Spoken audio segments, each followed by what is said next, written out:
Thank you so much, Alana.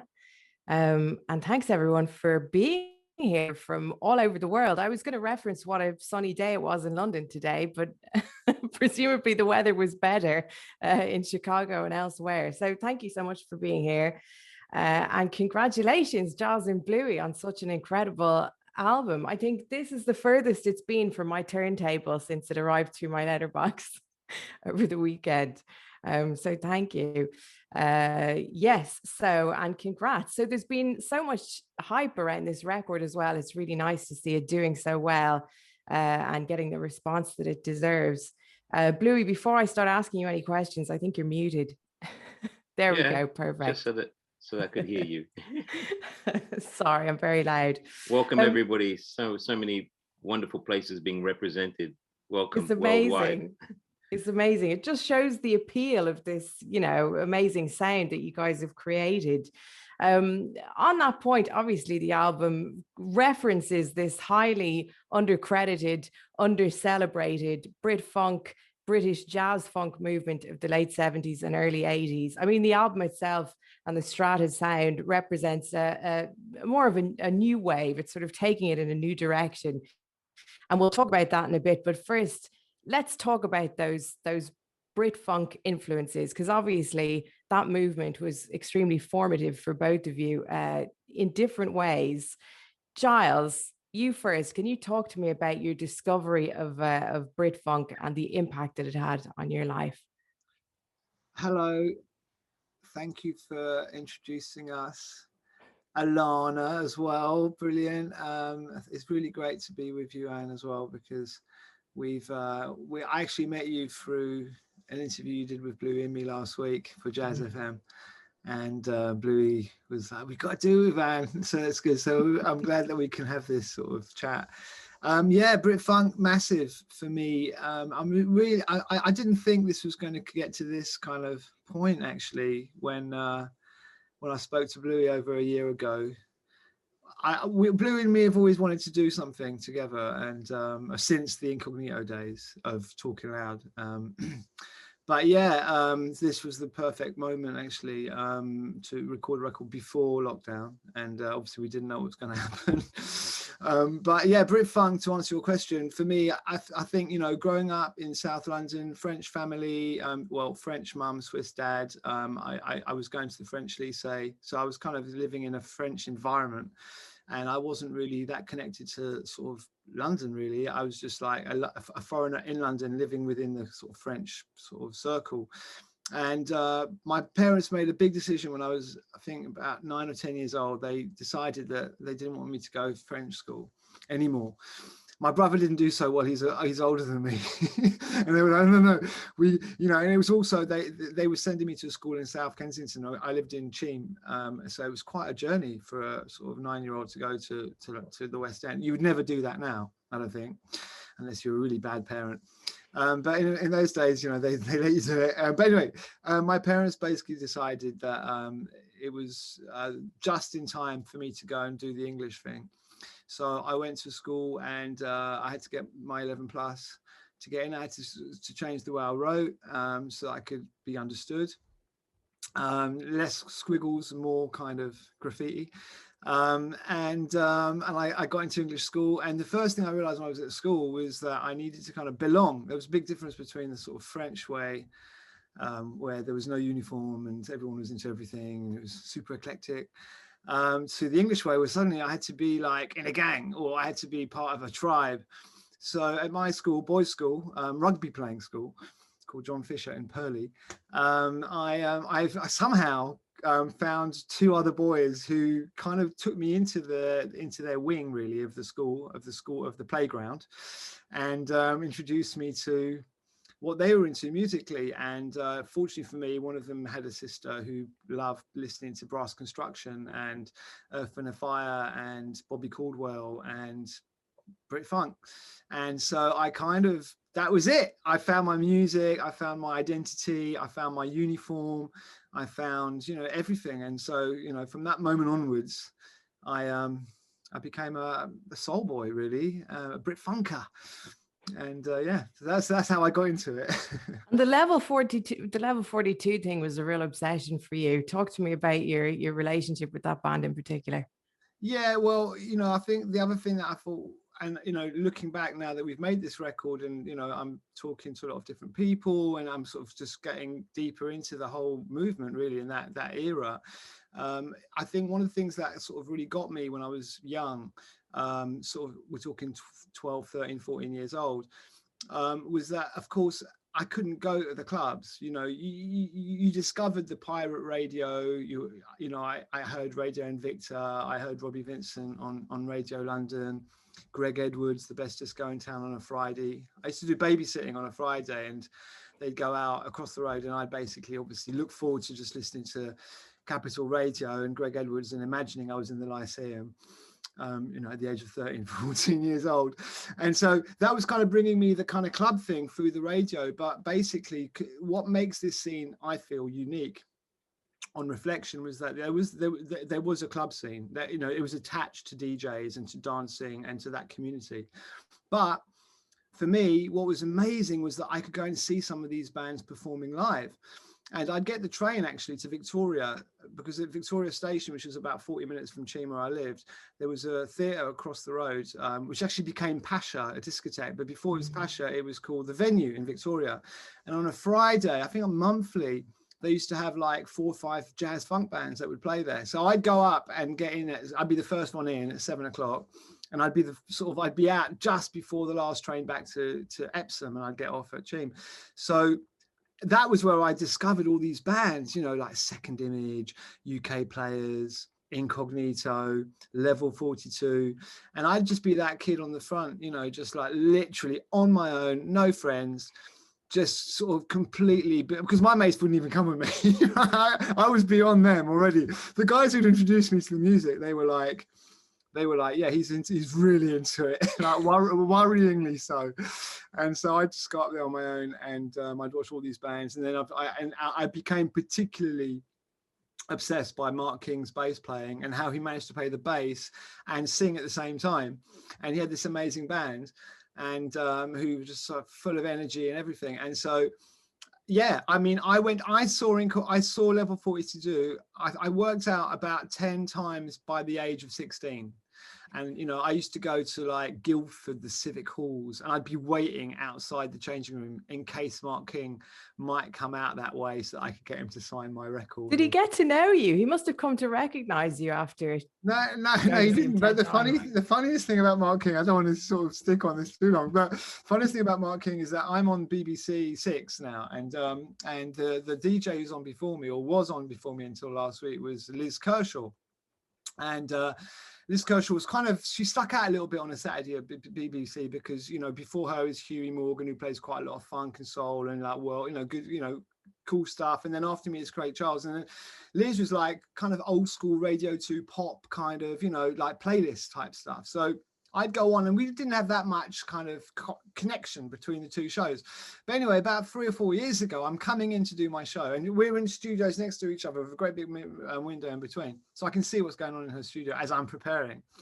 And as I'm going into my studio, unpacking my records and preparing everything, I look across, and who's Liz Kershaw interviewing but Mark King? And I was like, oh my God, that is Mark King. So I basically I was waving and like sort of making all kinds of gestures. And then they said, oh, come in. And I went into the room as the red light was on. And yeah, I just said, Mark, it's an absolute honor to meet you, to me. And he goes, yeah, I'm really pleased to meet you as well. You play really good tracks on the radio. So that was the moment that we kind of, but that's the first time we actually properly met, and we've become buddies. Well, buddies, we correspond. And yeah, we go to gigs and in fact, just to finish off the Level 42 thing, to finish it all off, because I hadn't seen Level 42 for like 30 years. I hadn't seen them live because I know they went off on their journey and they became a really huge pop act and big everywhere. But they kind of lost their jazz funk roots a little bit. And then, but what they do every year, they do a kind of annual concert at the Royal Albert Hall. And a couple of years ago, I think they were doing the 30th anniversary or something like that. And I got a phone call from Mark's partner, Ria King, and she said, we really want you to come to the concert. You know, Mark really wants you to come and everything. So I basically said, yeah, so Wednesday night I can go there. So I went to Albert Hall with my wife, and they literally, there's a Royal box, isn't there, at the front? And you can just, I've never been in the Royal box, right opposite the stage, and that's where they were all in. And I was a bit late. And I came in, and Rio sort of saw me coming in, and she took me to the front row of the Royal box, and then she gave me a bottle of really nice champagne, and then she just said, "Enjoy the concert." And then Mark King on stage said, "I want to make some big up Giles Peterson." So there you go. That was a highlight. That's what you call full circle. That's incredible. Incredible story. Even more incredible is that we have a video clip of Level 42 playing at Montreux Jazz Festival. This is a gig that you were actually at. At what age? Yeah, so basically I'm 19 now, and one of my first sort of really big introductions to sort of proper live jazz concerts. You know, I'd seen Brit Funk. I was mad on all the Brit Funk scene, but I'd never been to a proper festival, especially a festival like Montreux, which is one of the best in the world historically, and in terms of where it is, it's on the Lake of Geneva. It's amazing. And my brother was studying in Lausanne, so I used to go to Lausanne, which is about half an hour from Montreux, and I went to visit him. And of course I'd make sure I was there when Montreux was on, and I would basically go to Montreux and I'd just hang around because I couldn't afford the tickets to get into any of the concerts. And then when I was 19, I saw that Level 42 were performing, and I couldn't believe it. It was like my favorite band in Montreux, so I got a ticket for that. And then I was watching, someone sent me a link yesterday of an old YouTube thing, and it's actually the concert that I went to of Level 42. So there's a little clip that you're going to pull out. I think I'm in the audience, if you see, because I was right at the front. And literally this is Mark King, Level 42, doing a song called Eyes Water Falling in 1982 in Montreux.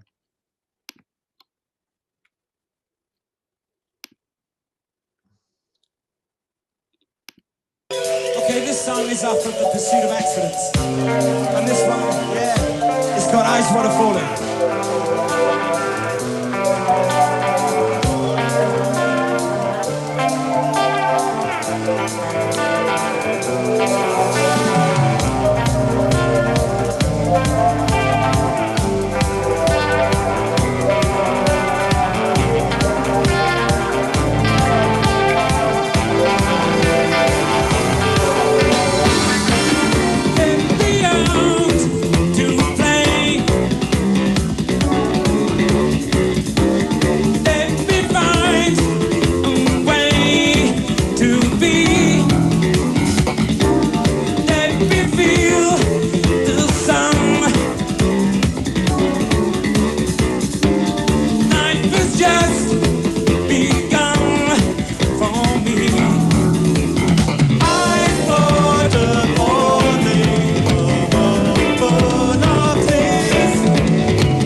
Shame.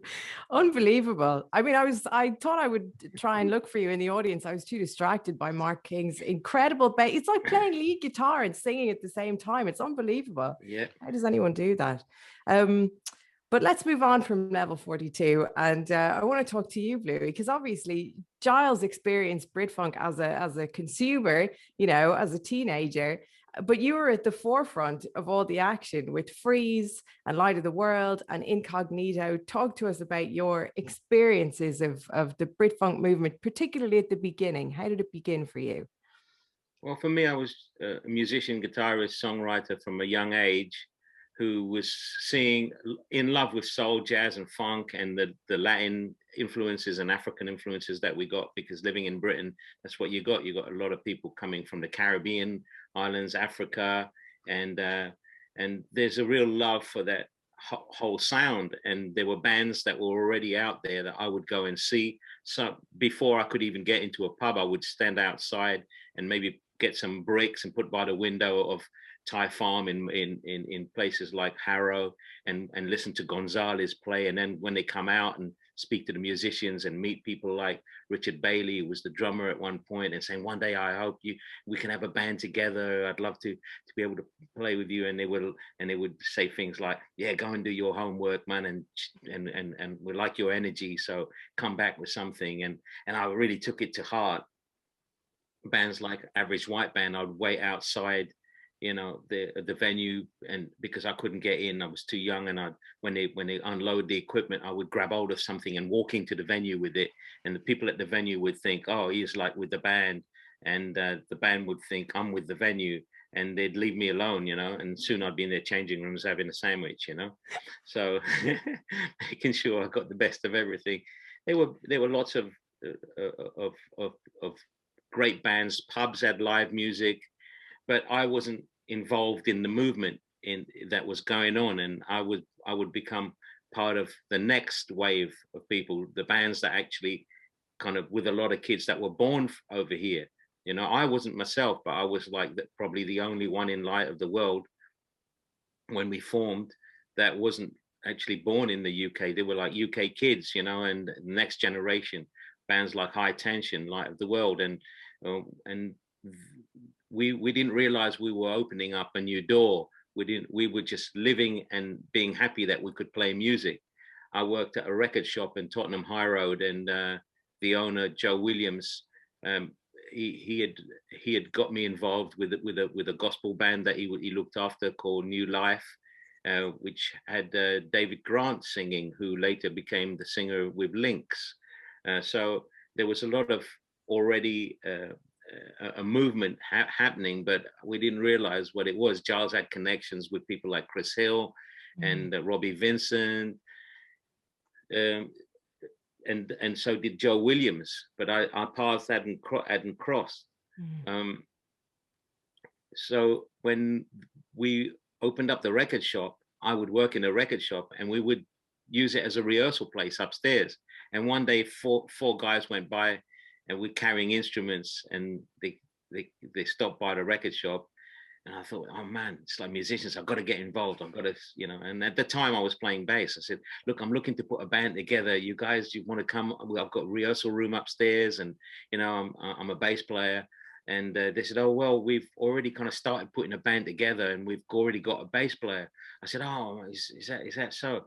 And they said, yeah, he's 14 years old. And I thought, oh, no, you got to hear me play, because he's 14 years old. I thought I'd have it over the 14-year-old kid. This is my gig. You know, then they brought this big fella, you know, it's like, he was taller and bigger than everyone else. And I thought, he ain't 14. And he was at school at the time. And he, you know, he started to play, and Paul Tubbs Williams completely blew my mind. He would be like the center of my world for quite a few years, in Incognito, in Light of the World, in everything else that I did, the Warriors. He was a very, much more than a bass player, he was a very influential musician and thinker of like ways to go forward. So that was the beginning of my journey, you know, and getting a deal with Chris Hill through Ensign, and being part of a band that would later splinter away and become Incognito and the Warriors on Ensign. And there were, and the guys would also have Beggar and Co.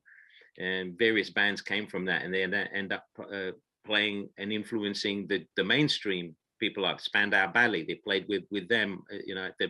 They used to come to the studio and hang out and ask questions, you know, before they even like formed their own band. Yeah. So it was, when you're in the middle of it, you don't realize. But I was pleased to, when we finally released our records, to get my first request for an interview, and it came from Gilles Peterson, who said that he had a pirate radio. He was a DJ on a pirate radio station. I later realized that it wasn't quite the pirate station I thought it was. It was more like a local kind of 500 yards down the road kind of station. but it was a station nevertheless. And what was really nice about it was that he'd applied and asked various people to do interviews, and Mark King from Level 42 and us were the only people to reply and send him the record and get involved with him. And I think I was his first interview. Put me put me right, or tell me if I'm right or wrong. I think I was your first interview. You were my first interview, but you were the only one who actually wrote back to me. So Mark King didn't ever write back. Oh, to me. right. I mean, I would have gone with one of the others if I had a chance. Right. You know. So Mark, leave it out. Is mine. Right. I think that's well established now. It's really cool hearing these origin stories because, you know, obviously, Bluey, you mentioned you were into this, you know, soul and jazz already. Jazz, you mentioned people like Brass Construction. There was a whole US thing going on. But I think one of the things that made the Brit-funk movement so unique, and one of the things that you've carried forward into this new record that you've made, is that kind of scrappy, self-initiative kind of DIY aspect. Can you talk to me a little bit about that? I like the way you got the word aspect in there. Let's see, always thinking, Yeah. always marketing. Charles? Well, yeah, I mean, it's interesting because I am studying this era a lot more than I would normally be doing. We made this record and I really, at the back of my mind, I just wanted to celebrate Bluey, really, because I've worked with Bluey a long time. And I think that, you know, he has had such a huge impact on Black British culture in general in this country, that, you know, this was a great opportunity to shine a light on him and to just let people know how incredibly, you know, talented he is and how he makes things happen. And the fact that the two of us managed to sort of create a certain fusion in our thinking that worked, I think, really well during the Talking Loud years.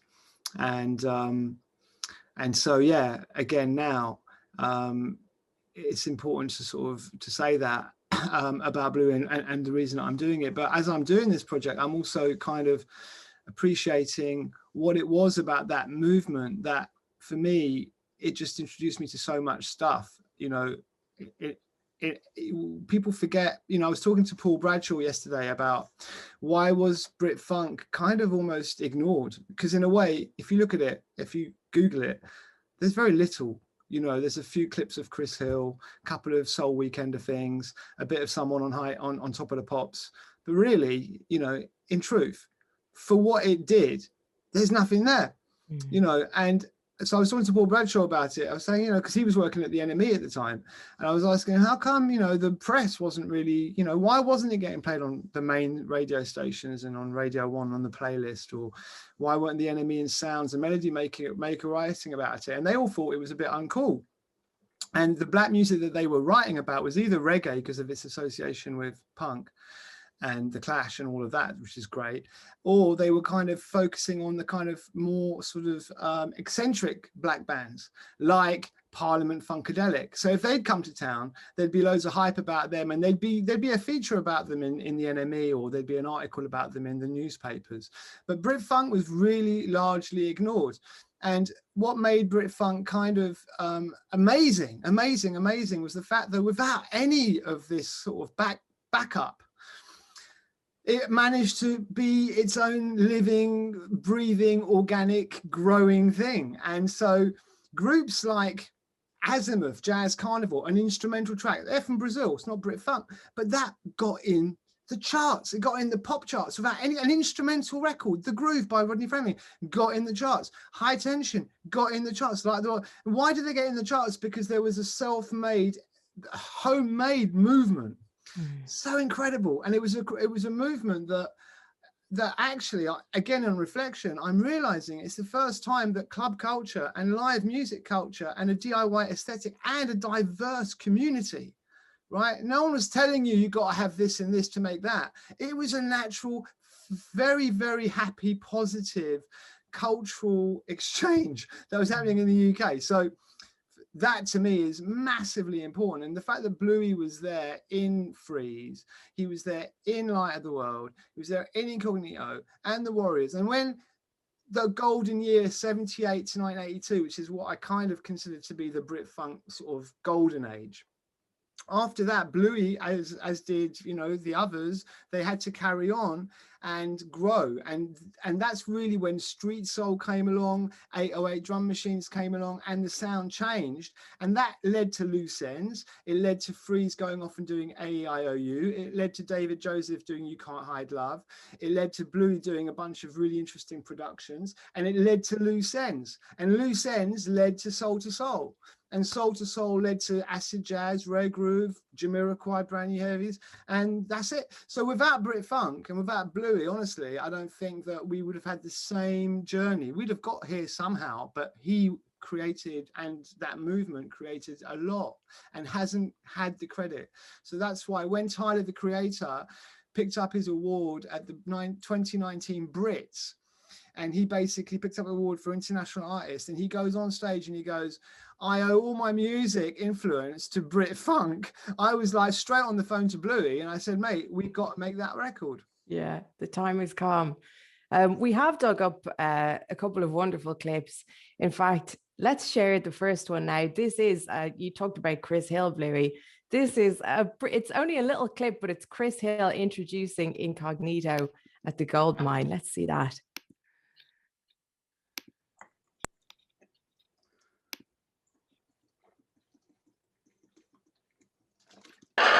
Right, that was Eddie's little brother, Rudy Grant, and a Stevie Wonder song called Lately. And now a band from London town, you know them as Incognito!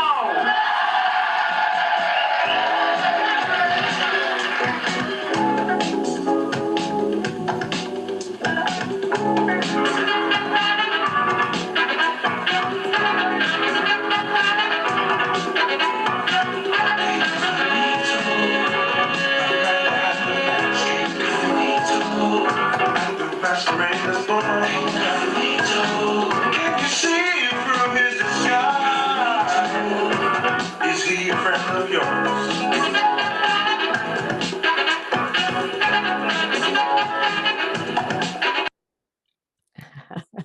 That is delicious.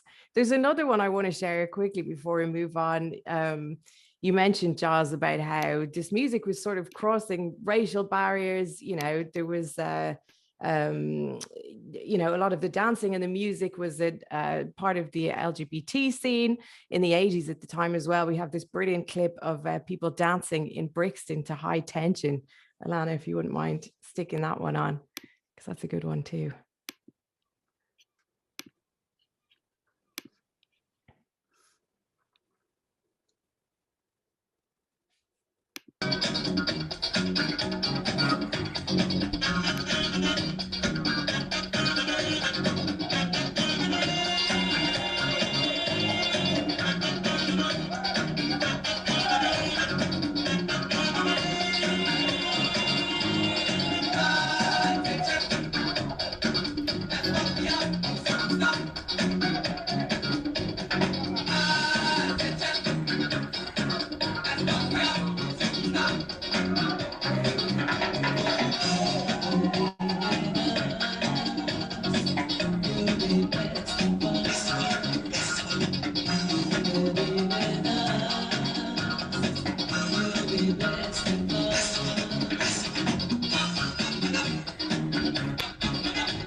So good. That's what we're all going to look like as soon as lockdown finishes. We're all going to be like coiled springs on the dance floor, all buff and everything else. Both of those things, sorry to say, Sure. both of those, whoever found the Incognito, that was remarkable piece of footage of Bluey and Tubbs and Bluey's sister in the backing vocals in that really small little club, right, Bluey? Oh, you're on mute, Bluey. The gold mine in Canvey Island, a very special place. If you've never been to Canvey Island, it's like you'd think you were somewhere in America on you know, in one of those little port towns, you know, and because the little island is strange. And suddenly on a Friday and Saturday night, everybody would descend, these coaches would arrive full of people. And, you know, it must have been just like a culture shock for everybody. But the most important thing is I'd never seen white and black kids just mixing the way that we mixed.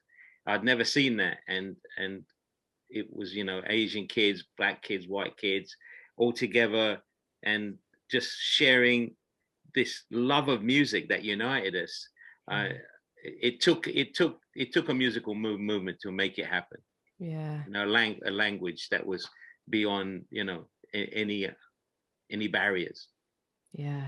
The other thing about the high tension piece was the fact that I can't believe that's 1978. I mean, that is such an incredible bit of footage as well. Yeah. I think it might be Dick Jewell who filmed that. I don't know. He's a great filmmaker, whoever did that. But the dancing, you know, is such a huge part of it. And I think that is something, again, which, you know, it needs to be sort of remembered, and how that's gone through the whole thing, because there's a definite connection between that and clubs like Crackers in London and the jazz dance movement that came later. So, you know, DJs like Trevor Shakes and Steve Devon, those guys, they were playing kind of boogie before Paul Anderson. You know, Paul Anderson was one of those dancers.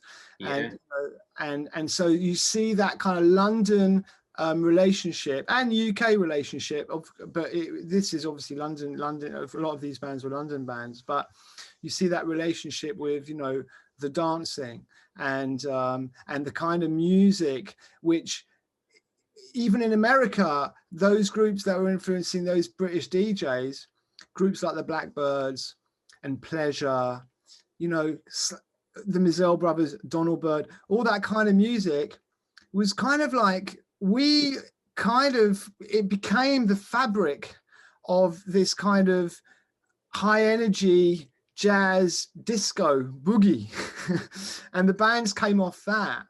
And so, and that music and that thread, you know, again, like I was saying before about the sort of the way musics grow, you know, you can see where Broken Beat and the dancing from that kind of follows that line as well. So yeah, we're seeing that from 1978, how they're dressed, how they're dancing.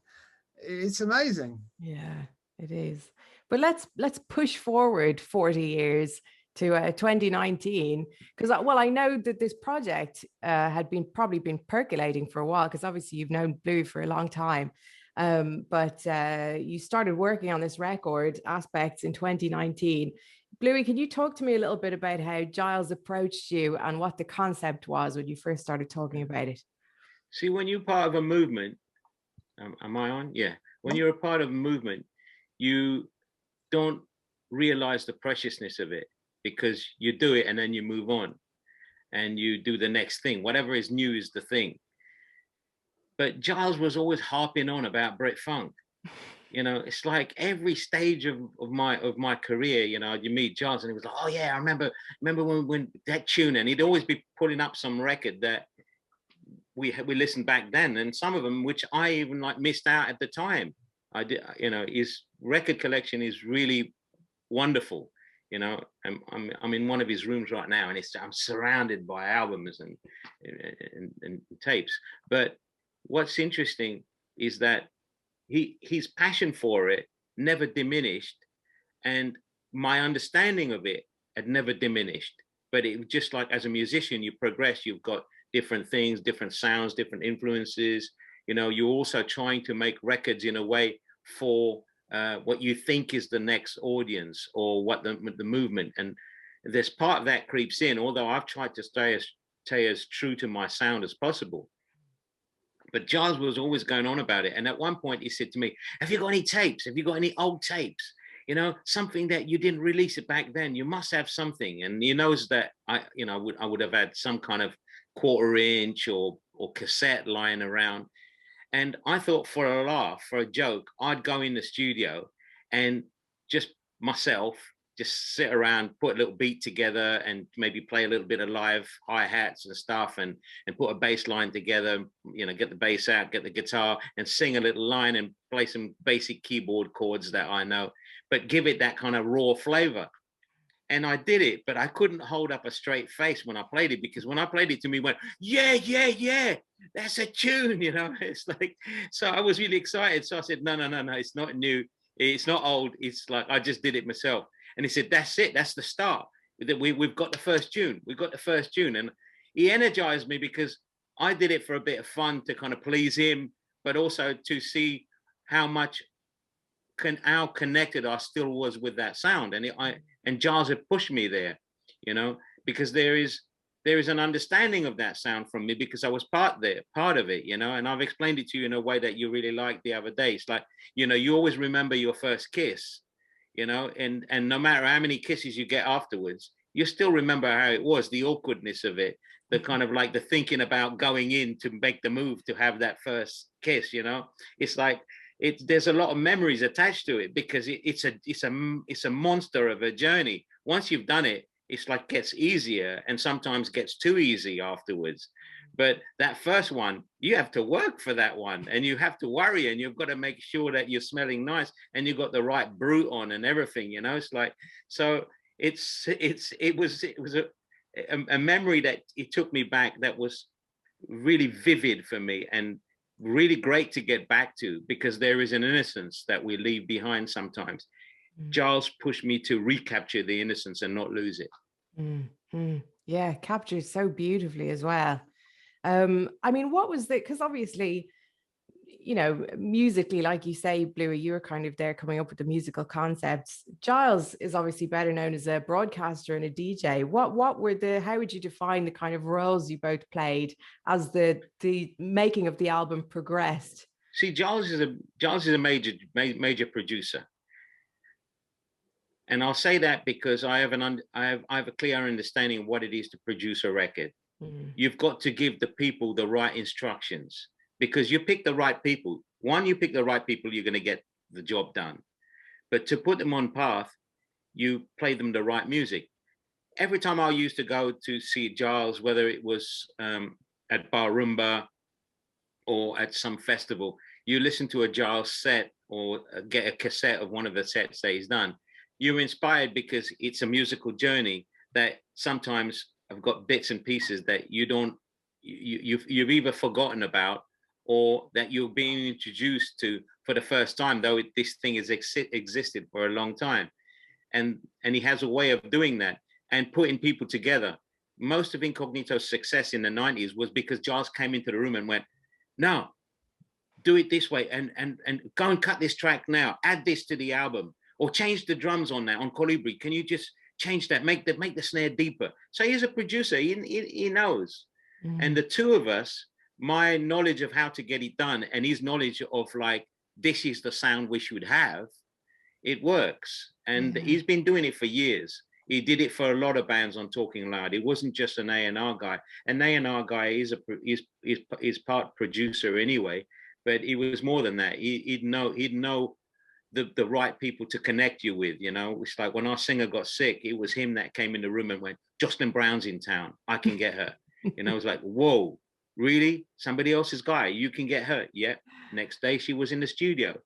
You know, David Morales mixing that. I knew some house music, but I did not have a connection. Like Giles went straight to the source, got him, you know, he down-tempoed the track, and monster hit. Career time for me, you know. So as a producer, I've always had my ears open to what Giles has to say. The album actually came out as a limited release last year, and you guys purposely didn't say who was behind it. I guess presumably because you wanted to see what the response would be without your names attached to it. And the response was very good. I mean, I've heard stories of DJs like traveling up and down the country trying to get their hands on a copy of this white label. How did it feel? How did it feel when you put this record out into the world?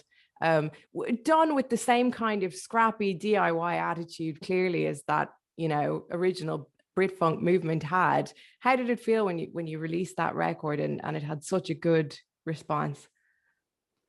Well, I think that it only came out properly last week. That's Well, good. but I'm saying people got a preview. Yeah, that buzz has been really good this week. Mm. I honestly didn't, because it's almost like it was a slow build, and obviously because of lockdown everything's in slow motion, and the fact that I was on the radio every day last year, or pretty much every day, I could slowly kind of just give little niblets of strata to people, as if I was creating the myth in a way with the radio, and I could see through the chat room on Worldwide FM that there was like people were really buzzing on it, you know, and I wasn't saying I was involved, and I just wanted it to be I wanted to see how it would go. Bluey and I didn't really have a plot. We just had a record. It was a magic time actually of making the record, because we recorded it before lockdown, but actually lockdown happened, and so that was when we were mixing the record. And so what I'd do is I'd come in to do my show every morning here at Brownswood, which is across the park from where I live. And I'd come with my kids, my boys. They'd both be here. One of them was finishing off his university studies, and the other one was just helping me out. And so I do the show in the morning, and then afterwards, after midday, Bluey would start sending me tracks that they were mixing. And so I would listen to that music with my younger son, who's a bit of a music head, but, you know, from the sort of new generation. So, you know, it's like jazz funk, you know, and I was like, is he into it? But he was so into it. He was into it like I was into Level 42 and Incognito back when I was sort of that age. So he really helped me kind of give me confidence about how I was listening. So, you know, as much as I was the ears for the project, or part of the ears, and that was a sort of, you know, I was there to, my son was like, actually Dad, no, that trumpet solo, no, get rid of it. Oh no, there wasn't any trumpet solos, but he was like, he had his opinion. So it was really nice in that way. So yeah, we built it up, and then we put out the first 12-inch. Also, the other thing that was a bit weird about it was that we made the record, and I was like, I don't know if I want to, because I offered it to Brownswood because it's my record label, but half of me was like, I don't really want it to come out on Brownswood, because it's a bit awkward because of other bands that are on the label, and, you know, I don't want to be the band that's kind of getting more attention or less attention than the others. It just gets a bit weird, you know. But they were so into it, everyone was so enthusiastic about it. I was like, bloody hell, yeah, maybe we should put it out. So we put out the Aspects 12-inch, and then and then we did a limited edition of the album. And I think we basically, Bluey was desperate to kind of, I want to sell my network. I've got all my Incognito fans around the world. They want to hear about us. And no, hold off. Wait until kind of, you know, it becomes its own thing, and then it will be a lovely release, I suppose, you know, that we're involved. So in that sense, I think it's worked well. Do you feel that, Bluey? Totally. I mean, the way that your team works at Brownswood, it reminded me of the energy that we had, like when I would go to Ensign, and it was like a team, and we were running ideas, you know, the whole thing about the stickers and you getting Rob to do the artwork. It was like a family thing, you know, in the same way as, you know, you're talking your son being involved. I mean, my son was involved with a lot of the music. I mean, and taking me out to see you. He would be like, Giles is playing tonight, we've got to go, you know. You know, he was the one that dragged me to halfway through a session. So like, I know you got a session, but if we go, and he was quite right, because we'd come back from the session, and things, we would change everything, you know, to some tune that you'd played that night, you know, or add things. So the same way with your label, we did what we needed to do, but the team that comes on, it was like they took it to the next level, you know. It's like, we're going to do it this way. We're going to release this. We're only going to release this much. I was like, oh, okay. You know, it's like there's a real plan of action whereby I just do my thing and try to get somebody, you know, and implore somebody to go about it a certain way. Here you had a team that was like so keen to make it happen that I you know, this not reaching the people that it did was not going to happen. I felt that right from one, and that's an excitement about that when you feel that, you know, it's you've got a lot of young people working there, you know, and you need that. Yeah. I think we were lucky as well, in the sense that we had lucky on two levels. One level was that it was lockdown, and that we weren't ready to go out and perform live.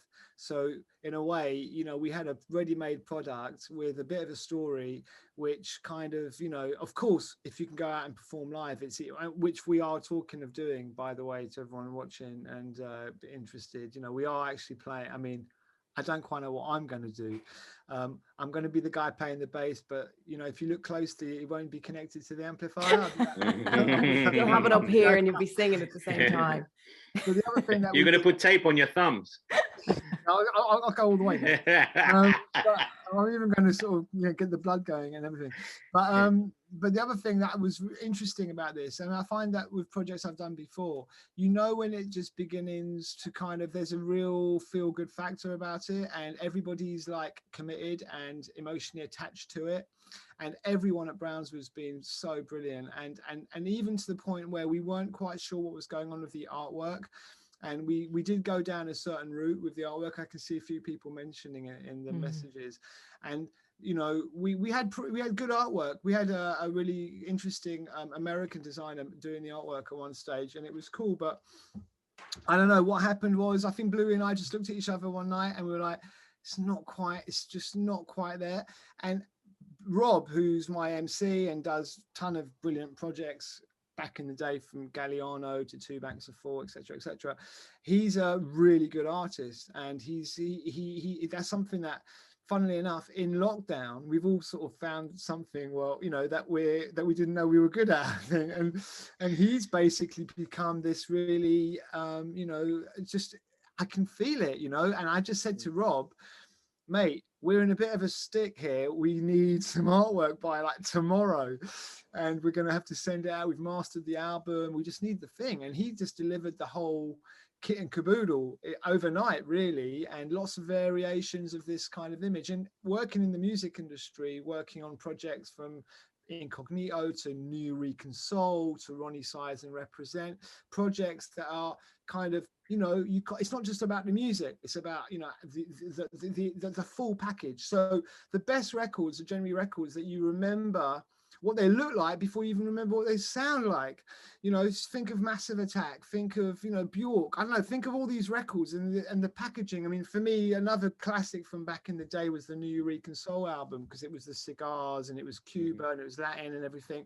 And it's kind of like when you can kind of find that sort of feel visual for what the music is, and somehow by keeping it in the family, we found a good formula there. So that to me is really, really exciting about this. What was interesting for me was I remember going through Hackney with you, and we looked at these council estates on the right side. You said we should take a picture here. We should somehow involve ourselves with the where we are, where your studio is built. You know, this is the area we're recording in, and we should make sure this is captured. And then Rob came up with the artwork, and it was almost like that building we were looking at with the rooftop and the one antenna. You know, there was one TV antenna up on that building that we were looking at, but he obviously, you know, this. You should tell us the story of why the antenna, you know, it's like is up there, because there's a good story to that. Yeah, well, you know, it's the importance of pirate radio as well, and you know, that is very much, I think, with all movements and scenes in this country have grown on sort of, if you don't get the mainstream status quo support, then you have to create your own communities, and you have to create, you know, your scenes and your clubs and your DIY. And that's obviously happening at the moment in a big way with the jazz scene that's going on, and like little clubs like Total Refreshment, or, you know, what have you, Steve's, all these places around town that have created a movement. And again, I think today's movements have been aided and helped by blogs and by social media, but also by online radio stations. And so the communities can really connect. And so for this era, the era of the Brit Funk, the classic era of Brit Funk, you know, Radio Invicta was the first Black British pirate radio station, 92.4. And actually, you know, my story of that was I used to be the little boy who used to go up and put the aerials up, because I was the foolish sort of 17-year-old who could drive a car, and they'd send me up the top of the buildings to put the aerials up, and that continues to, you know, that continued throughout the day. So the actual artwork on our record sleeve is a picture, it's a sort of version, it's an image from when we were putting up the aerials for K Jazz, the pirate station that I ran with Chris Phillips from Jazz FM, and Jez Nelson. And actually one of the people up there is, and Wilberforce, who used to be on a station called Starpoint. So it's basically Wilbur and Jez Nelson are the people on the image of the aerial. So we just thought it was a really important part of it, because, you know, even though it's not pirate radio stations as much now, community radio and online radio, obviously those platforms have been huge in lockdown, and just to kind of nurture the communities. And Paul Waller asked a question. He said, are the pictures of old photos of you guys? Yes, they are. My one on the phone is actually in Sheraton Records on Tottenham High Road, where Light of the World was formed and put together, and where we got our record deal. And the connections really started for me. And also a picture of me without a shirt on, playing a guitar in my old squats. I used to live in a squat in Ruislip Manor during 1975. I think that picture's from during the summer of '75 in the squat. What were your pictures from on that cover? Oh, there's a little picture of me sort of posing in front of an Oscar Pettiford jazz record, and that was actually taken for an article about me in the Observer, which somehow my mum had kept. And it was there. I was really young in that one.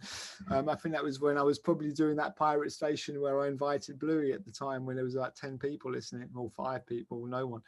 And then the other picture of me, I think, is actually at Radio London, because I used to be on Radio London for a little while. I used to be on a Tuesday night with a show called Mad on Jazz, and I used to wear that kind of that flat cap, and yeah, that's from that era. Yeah, amazing. Good to hear that origin story. I can see the questions in the Q&A box piling up, so I want to dig into them in a moment. But first, I just want to briefly go back to you know, this Brit funk renaissance, because like you said, the sort of new wave of UK jazz is well underway. It's been around for quite a few years now, and I know from DJing that Brit funk has been big with clubs and DJs for quite a few years now too. I mean, I can't remember the last time I played a gig, but I used to finish my set with like the full 10-minute version of Time by Light of the World, and people would just be going and going and going, you know, all through the 10 minutes. So you could see there was a hunger for it. But now there are bands popping up as well, which are reflecting that. And I want to play a clip from one of the bands who you've come across, who represent that sound. But before we do that, talk to me about how you see this new wave of Brit funk manifesting. Yeah, I mean, obviously the other thing I do a lot less so in the last year is travel around DJing and hearing DJs, and, you know, of all types of scenes, you know, and you know, a lot of house and techno DJs, a lot of selectors, a lot of people like Motor City Drum Ensemble, or Hooney, or Floating Points, or Fortet. They're, you know, big international, like, you know, in front of 5,000 people DJs. And I've noticed when I listen to them, because of course I'm sort of checking and loving what they do, that there's been this kind of real sort of search for stuff that other people can't play, especially when it comes to old music. And certainly in the last few years, I've certainly sensed some of those really obscure Brit funk records have been making it in, you know, not the obvious ones. They wouldn't play British Hustle, but they'd play, you know, they'd play Showstopper by Potion, or they'd play Style X, No Affair, you know, really the left field ones, which are all wicked anyway. And so I suddenly noticed that they were doing edits and dropping them into their set mixed with house, or at 130 BPM tempo. And so I could feel anyway that there was sort of slowly, it was beginning to become kind of hip in that kind of you know, deck mantle kind of vibe. And so that was an interesting thing. And then at the same time is that there were labels that were doing really great sort of either compilations. There's a label in Paris called Chunwaga Records, or Chunwaga Records, and they've been putting out some really good compilations. Dave Lee's been doing some really great stuff out on Z, really deep stuff, because I think Soul Jazz, they put out the sort of British Hustle album about 10 years ago, 15 years ago, and that was really good. But it was a sort of, it was like a real entry point stuff. And now you're getting all these other sort of next level type of things going on. But the best thing is there are bands coming through, right? And so now I'm hearing the bands, and so there is a new wave jazz funk kind of thing going on, and it's kind of young people who are just adopting that sound, and rather than going post-punk, so where you got people like Black Midi or New Country, those sort of groups who are brilliant but who are probably going a bit more towards rock and post-punk, you're getting that kind of connection now, which is not acid jazz. It's kind of Brit funk meets indie, and some mad jazz bits on top, you know. So you're getting all these elements coming in. And there's this band from Paris actually called Galactic that I've been playing. Everyone's been going crazy about it, and that's brand new recording actually, and it's coming out. I think it's out or it's about to come out. I don't know if you can play it. So we got no visuals for this. I want to share just a little snippet of it because it is wildly brilliant. Set the scene. What's it? Obviously, one day we're going to get a chance to see this band live. How do you see that dance floor? How do you picture it when you think about this? Hopefully they'll be warming up for STR4TA. Yes, there's a gig. But all we'll be doing. But no, I know who they are. I know who's produced it. I can't say who it is, but the musicians is made in Paris. You know, there's a thing in France as well. That's the other thing. You know, France hasn't really caught up on the jazz thing. France has got an amazing history of obviously jazz, African music, world music. You go there, record shops are amazing. You know, there's a real amazing understanding of music, probably even more sophisticated than it is here in a way, because it goes back further in terms of playing that music on mainstream media. In the UK, it was always round the back, round the corner, so you'd have to go and find it. In France, there's a sort of, it's more in the people's DNA, jazz and world music. But weirdly enough, because jazz is a little bit sort of serious, there hasn't been a generation to kind of fuck it up and to sort of create their own movement, where like we've had here, which is why it's so brilliant here, because the young people here making jazz or jazz influenced music, they respect the elders, but they're not controlled by them. Whereas in France, there's still the jazz media that controls it. The clubs still control it a little bit. And so the jazz players tend to be more traditional and they go through the schooling thing. So they've missed out, it seems, a little bit on the jazz thing, but go down another level and they're doing the more funk thing and the more kind of, so that is really places like New Morning. There's the venues like Etienne. Yeah, and then you've got places in Lyon, in Bordeaux, in the south of France. There are people, because there's always been a good live thing. So this group here, I can't believe they're from France. Honestly, this could be from Tottenham in 1979, man. It's really mad. And this is definitely recorded like last year. Yeah, so I think we should play it. Go for it. Everyone close your eyes. Imagine we're listening to a Galactic opening for STR4TA.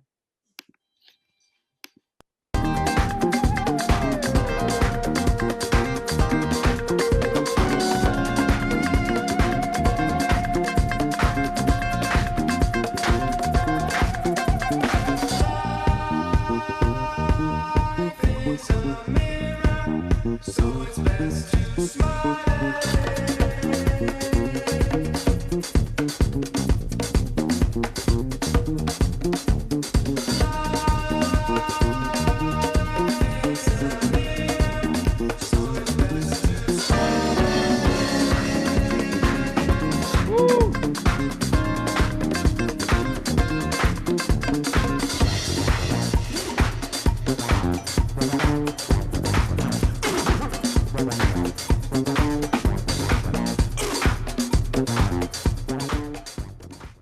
That just makes me want to cry. It's so good. Yeah, I cannot wait to see them live. I think STR4TA may be opening for them. Stop. Right, I want to dig into the Q&A now. Thank you everyone for being so patient. I do have a question first off that I wanted to ask you from my wonderful colleague who you know, Tony Minviel at Jazz FM. He has two quite sort of granular questions on the subject of the influences on the album. First off, he says, congratulations on the amazing LP. First question, did you feel the presence of the late great bass player Paul Tubbs Williams while putting this together? And second, was After the Rain tipping a nod to Jean-Luc Ponty's epic classic After the Storm with the synth raindrop sounds? Right. The first about Paul Tubbs Williams, I can't say enough just how influential he was to me. There's no time I go in the studio, because he taught me how to be in the studio. He taught me how to make records. He was younger than me, but he's really taught me how to make records. We kind of sat together and made some of the early experiences together, but he picked up stuff much quicker. He picked up stuff about EQ. He picked up stuff about groove. And so there's no record that I make that Paul Tubbs Williams isn't in my mind. He's part of my DNA, you know. When I speak with his kids, I knew that there would be talented musicians and singers and songwriters. I knew that would happen, because it's just like anything Tubbs is involved with, it's you can't help but become part of a very strong music scene, having been in his life. You can't. It's just one of those things. You have that magic, and to a certain extent, hopefully, people like Gilles and myself have an element of that, and we bring on people like the same way we brought up our sons, and we bring up, you know, my daughters are all very musical, and in that sense, because there is something about the way that you approach music and the way that you enthuse about it. I mean, I listen to Gilles talk about music, and I get excited. I want to go and make a tune. You know, he'll come along, and some people will tell me about a record, and I'll listen to it. But because Gilles presents it in such a way to me, I'll go and listen to it, and I immediately go into the studio and start making music, because he knows what trigger points to push. And in the same way, Tubbs has always been that way for me. And the other part of the question was about Jean-Luc Ponty. I love that record, but no, it's just by coincidence. Just a Brit funk coincidence. No, just the fact that I got lots of Rain samples, and I always love using them. Oh, fair enough. I've got lots of recording of Rain that I've made myself, because I go to Indonesia and I go places like that, and I get thunder, and these days you can just stick your phone out the window and you've got a really good sample.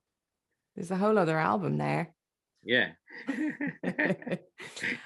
Right. Question from Mark Henry. I'm interested in this as well. We touched briefly on the fact that you guys are booked officially for We Out Here Festival 2021. Mark Henry asks, what can we expect to see from STR4TA? GP on Triangle, maybe? You must have a plan for what the live show is gonna look like. Can you share any of that with us? No jokes now. Well, to be honest with you, we were kind of like, it's not going to happen anyway, so we might as well put it on. We might as well put ourselves up on the flyer, you know. They will. We were. There's no way it's going to happen on June the 21st that this country is going to be festivaling. But as time goes on, it looks like it might be, and I'm sort of beginning to become quite optimistic about it. And so, I reckon by July we're going to have to really get into it, Bluey. I did my first rehearsal with my band for a streaming thing with Incognito, and some of the boys that played in the STR4TA stuff were that's all they were playing in soundcheck. That's all they were playing. They just kept on jamming that stuff, and it's like everybody was asking, "What's that?" So, you know, there's elements of that, and we've got to check whether we can get Pete Hines back in town, and you know, and we're starting to put things together, and Gilles will be up there, and there'll be, you know. I don't want to give the game away of how we're going to present it. You know, that we put out a record without giving the game away. Let's do the gig in the same way. Let's not give too much away. I'll just say one thing, and whatever happens, I'm going to make sure it's not as traumatic as the time I had to go on tour with Roberto Fonseca, the Cuban pianist, with his world-class jazz quartet. And I'd done an album with them in Havana, and it did quite well. And they were like we were getting asked to do gigs. And the first gig was at the Barbican, 2,000 people, right? And I had an Ableton just to play a couple of house beats, like 3/4 into the set for like 2 minutes. And but I had to walk on stage with them because Roberto wanted me as part of the band, and that was the worst I've ever felt about you know, sort of being a complete non-entity but being on stage. But for this, I think my role is probably going to be more like incorporating a kind of live mix on stage type of that kind of area more than you know, I won't be playing any instruments. No, we'll let people underestimate you, and then you can blow their minds. and Giles has a voice that's reached millions worldwide, and I think that's where it comes into play for me. Is like, I don't want to be introducing these tunes. I don't want to be talking about it. I don't want to do the links. I think Giles is going to be very important in actually getting it together. And then I want him to give us the same energy that we put in the record by announcing it in the way that he does, and then being there with us. You know, it will be precious. Yeah, absolutely. You may not want to give much about this away either, but Stephen Beezer asks, rumor has it a second STR4TA album is underway. Any information you can give us? Sounding good, man. Yeah. It's sounding really good. We're halfway down, right, Blue? Halfway. I started writing for the third already, bro. Yeah, no, it's good. It's coming together. We're definitely going to have something on a single kind of come the end of the summer. Yeah. And we've got a very special guest on one track. Can you tell us? No. Not? But we don't want to, the thing is, we don't want to, you know, equally, we don't want to go there either. It's got to be the right person for the right moment. Right? Yeah, we don't want to do a bunch of like, just bring everybody on, because it's like now we've kind of, we want to nurture what we've actually started, you know, ourselves. So there's a lot, you know, that was a short period of time in our lives, but there was so much that came from it that we're still paying tribute to various elements of that in this record. You know, and I think that in the same way as Giles put on a playlist the other day and he played like Brit Funk, and he's gone and done another one, and now he's going to do a third one. It's because the music is there to tap into, and STR4TA was first and foremost put together to revive that energy and to let people know what existed, what had gone under the radar, you know, to give it to put it front page, to allow us to understand the journey, to also celebrate a time when Britain came together in clubs, in fashion, in art, and it actually, the underground that never got really the props became the mainstream of fashion and music, because people would just couldn't get it quick enough to go and steal it and make something and include it into pop songs. You know, so we were happy, and we didn't feel like we were being robbed. We were living, you know, we were actually living it. When you live it, you create it, and you're part of it. You're just, I mean, when I speak to the guys from Light of the World, they're still doing their thing. They're doing Brit Funk Association. They're still living it. It's still their lives. What's interesting about what we're doing is that we are really looking at the sound, and whereby a lot of, you know, there are movements that would come from a place where there is similar things happening in America. You look at what Robert Glasper is doing out there. He's taken the jazz and he's brought a new light. It's a new wave of jazz players, you know, that bring their time to it. But they have studied what was there from the past that could be celebrated, you know. And I can still hear Herbie Hancock in there. I can still hear Lonnie Liston Smith. So with us, you know, you can still hear Freeze. You can still hear High Tension. You can still hear Atmosphere and Light of the World. It's in there because it's part of our DNA. It's part of what we grew up with, what we created, and what was specific to our lives. Absolutely. You've captured it so well with the STR4TA sound, and very exciting to know that you're already planning album number 3. I like the sound of that level of commitment. Looking forward to that already. A question from Mark Lemo. Perhaps talk about the musicians on the album, different tracks, different players. Thank you. Who did you work with? There are Peter Hines, who was back there in Light of the World, in Atmosphere, and did sessions with practically every Brit Funk band. He's like, you know, he was touted. Everybody wanted a piece of Peter Hines. You know, he was in Incognito with us. He did the Beggar and Co. with the rest of the guys. We had Randy Hope Taylor, who had been in Gonzalez and various other Brit Funk bands in this period. He was on the session. We had some incognito members, Francesco Mendolia, Matt Cooper, Francis Hilton, and Paul Booth on saxophone and flute, who also brought to us this Brazilian flavor, because that's his voice and mainly his composition that we gravitated to. Richard Bull, who came on as a programmer, but also as a musician who could create that sound and take us back with technology and moving forward, but still keeping the heart and soul of what it was from the time. So everybody who got involved, sometimes I would put down a vocal and I would say, I'll just put a little guide thing of what would happen. And Giles would walk in and say, got to keep that vocal. That's happening, got to keep that vocal. That vocal's sweet, and then give me an energy to go on and do something else at the time, because I wrote a lot of those little hooks back in the day, for various bands. So it was a good tapping in. How do you feel about it, Giles?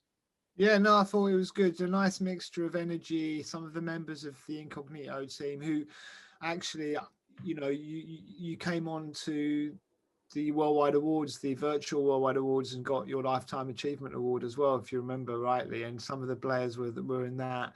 But it's always also good to get people like Ski Out, Oakenfool, Matt Cooper, and a couple of legends, Randy Hope.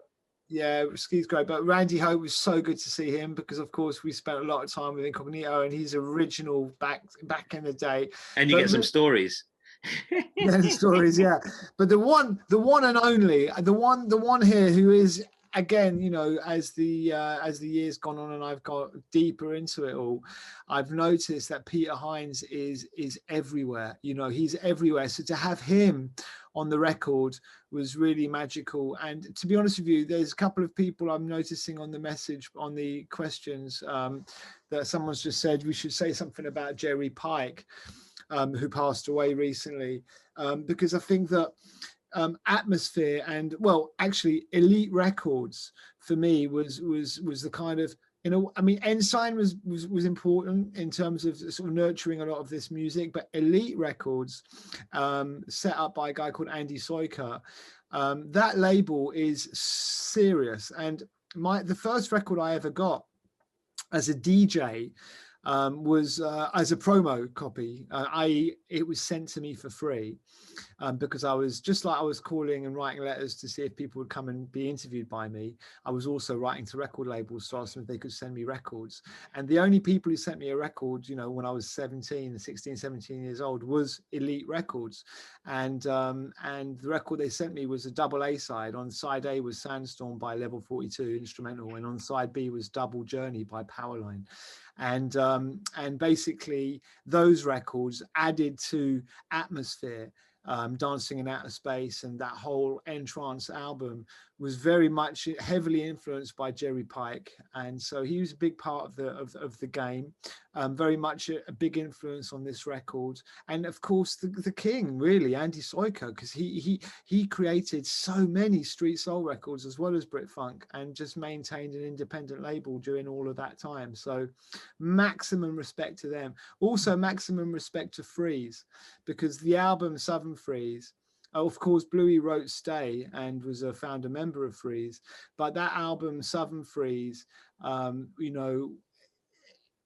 it's just going back to the artwork and the essence coming out of that, hugely important part of an influence for us. And I think here's the other thing that is interesting about Strata, I think, and from a Brownswood perspective, is that there's also a connection between Yusef Kamal and what was going on with that. I felt that they were already opening the door. I'm just answering a question from earlier on, but they were opening up the door to a new wave jazz funk type of movement. And so again, the way that we approached the artwork for that record, I think there's a bit of a relationship between where Strata is, where Elite Records were, where Freeze was. You can see that kind of that sense. Yeah, I also must mention, because to complete that answer, the percussion that played between Richard Bull and live percussion from Joao Caetano and Pete Ray Begin, who been with with Incognito and current drummer of Level 42, coming in on a couple of tunes and to beat the Skins, was everybody came in with Giles's brief, you know. And though we'd kind of been part of bands that played that music, even Pete coming in at a later stage, you know, as you know, he wasn't around originally, but he's having to play that music all the time with Mark King, you know, in Level 42.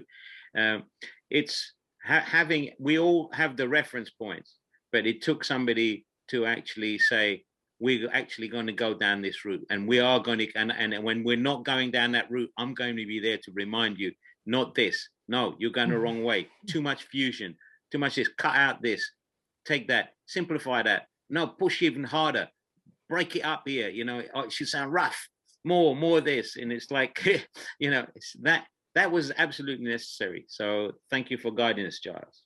You know, the other thing that was really important for this record for me, because I think people listening, in a way, I was pushing the record more towards that kind of real DIY Brit funk sound. And Bluey's a player. These are real good players, you know, and they've got, you know, their approach to music is, you know, it's quality, you know, and in a way, Brit funk, what was lovely about Brit funk was that it wasn't quite as smooth as the music it was emanating, that it was being influenced by in America. And so I like that, right? We like those kind of slightly raw, kind of not that well recorded. I love all that. That's, I really kind of get a kick out of it, right? And Bluey does, because he was part of it. But inevitably, when you're a band and it's like being a DJ, you know, when I'm doing a gig, I want to mix well. You know, I don't want people to think I've just clonked a mix, messed it up, you know. But actually, sometimes a bit of silence is more powerful than a really smooth transition, right? So with the band as well, it's kind of like, naturally, they're going to want to play well. So my whole thing was, you know, it's kind of like, I was trying to push it this way. Bluey was going to, so we basically found a middle point. But I tell you where I realized it was a good record.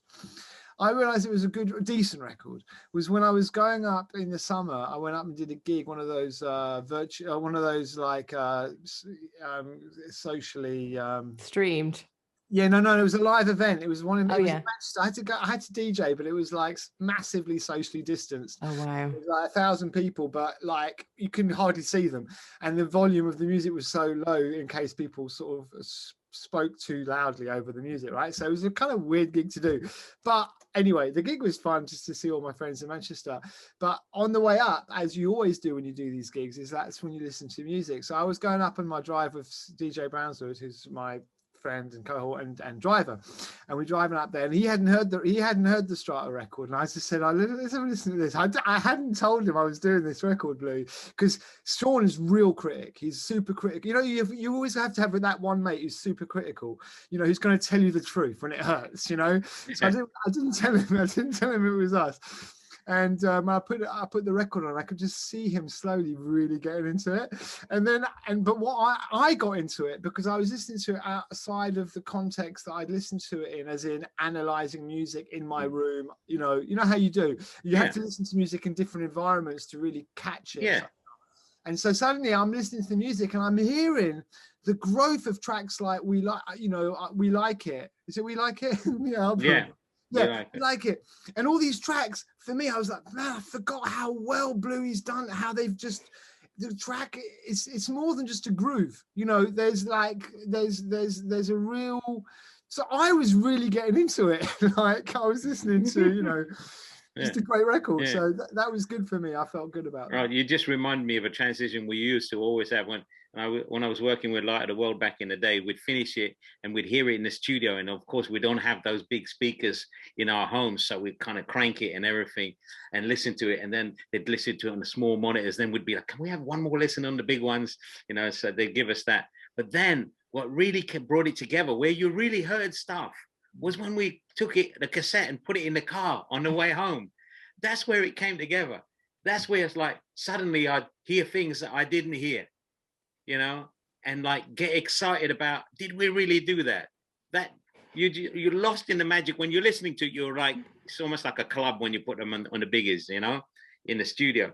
But when you get out of there and you get in the car and somebody's got, no matter how poor the quality of the little cassette machine is, you put that in there, and the speakers may be tinny or hefty, you know, but you're listening to it in a different environment. You're driving, you're moving, and you're listening to it, and you hear details. All of a sudden, you hear details, and you start to really understand that you've missed certain things while you were doing it.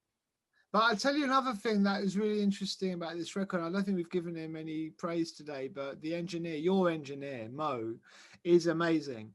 And people have asked me, the record sounds good, and the record sounds good. Did you record it onto tape? Did you do it that kind of route? No, we didn't do it onto tape, but he recorded it so well.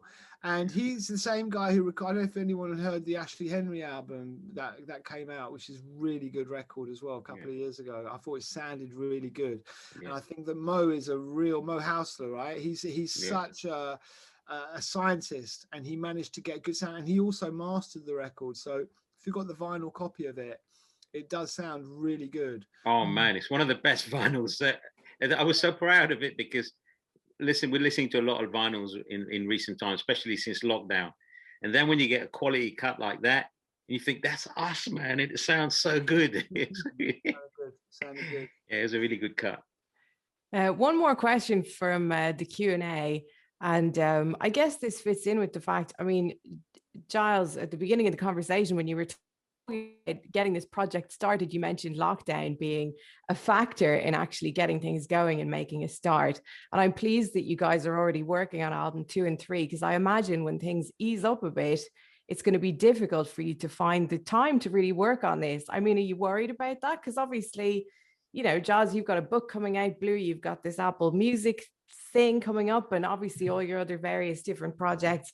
How do you find the time, and how are you going to maintain it, you know, with all your other stuff going on? Speak to the writer of the new War and Peace. I've just seen the pages. Let me tell you, I've got this because everyone watching now, they can kind of possibly get excited. So we're doing a new thing tomorrow. Listen to Worldwide FM, because we've got the Worldwide FM Club that's going to be launched tomorrow, and you can join, blah blah blah, and sort of become a member, etc., and get stuff. One of the things that we're doing as part of the launch is I wrote a book with Paul Bradshaw and a designer called Hugh Miller over the year, which is called Lockdown FM, Broadcasting in a Pandemic.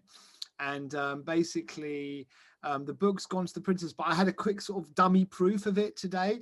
And this is how big it is. It's 600 pages big.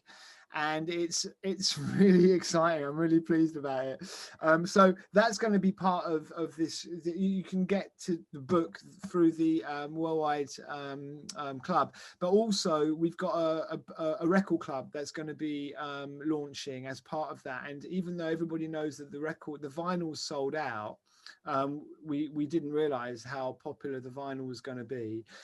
So we've done sort of a couple of versions of it. As you know, there was an original sticker pack version, and then there's the latest one that came out, and then it kind of sold out within days. And so what we've held 100, we've got 100 very special limited edition white labels for our club, which have got special photographs in them and a special little sniblet, lots of nice little collectabilities. So if you can't get hold of them, I know anybody who's on this has probably got the record, because well, if you haven't, then you have to wait till July for the finish for another lot, because it's taken ages for records to be pressed up at the moment, as I'm sure you realize. Yeah, we held 100. We held 100 back, so we've got that. So, but those 100 are pretty special. They're not going to be anything like that. No, there's a special. That's a special one. So we got a few little goodies up our sleeve. Amazing. So we'll have to keep our ears on Worldwide when they're not on Six Music or Jazz FM, or indeed on your new show, Bluey. Talk to us about your new show with Apple Music. Worldwide is a very good key to take it from, because during the pandemic, Gilles and all the good people at Worldwide offered me a little window to actually take music to people. As I was unable to go and play live, they allowed me to have a little radio show, and I grabbed it. I don't have as good a vinyl collection as Gilles, but I have probably one of the best and well kept iTunes and Apple Music collection that anybody has. I spent a fortune, you know. It's like I drive my family crazy with the money that I spend on buying stuff. But I was able to put these shows at home, you know, with my little computer and sitting down with a little microphone and not having a lot of stuff at home to be able to do it with. And people gravitated towards it, and it didn't go unnoticed by Apple. And Apple employed me as to present my own show, and with a lot of love and support, and gave me free reign to play anything that is in their catalog. And I've been showing them just how much stuff that, and I took great pride in playing them stuff which they didn't even know were in their catalog. So that was my little thing, you know. Every week when I work with the guys and they say, "Oh wow, we didn't know this tune was there." So my Groove Velocity Radio on Apple Music is a big deal to me in my life, and it's opened up many doors. But it wouldn't have happened if it wasn't for Worldwide allowing me to gain the confidence to put together a little radio show and to follow in some way in the footsteps of my dear friend Giles. Oh, brilliant. Another treasure trove to dig into. So thank you so much. And Giles and Bluey, it's been such a pleasure chat. I could speak to you all night about this record and about Britfunk and everything else, but thank you for making this record. I look forward to that We Out Here performance, whatever it is you've got planned, and album 2 and 3. And thank you so much for speaking to me. Thank you to everyone who joined in the conversation, who listened, who sent in questions. Thank you as well to Alana for facilitating the whole thing. Thank you very much. I want to say quickly thank you to Alana and Emily and Ruby and Davina and Felix, all the team, and Simon, all the team at Brownswood. They've been, you know, continually brilliant. And thank you so much. It's been good fun. As a final word, join Worldwide FM, and then you get picked up by these massive platforms. So you go from earning nothing to earning something. Yeah. I'd like to say thank you to everybody who joined us today, and if your questions weren't answered, feel free to reach us online, and it won't be long before we're back out there seeing you face to face again. And I want to say thank you to Takumi for helping me put together the stuff at my end, you know, keeping things going, and Mo, my engineer, who works really hard on this project. Special love, big love.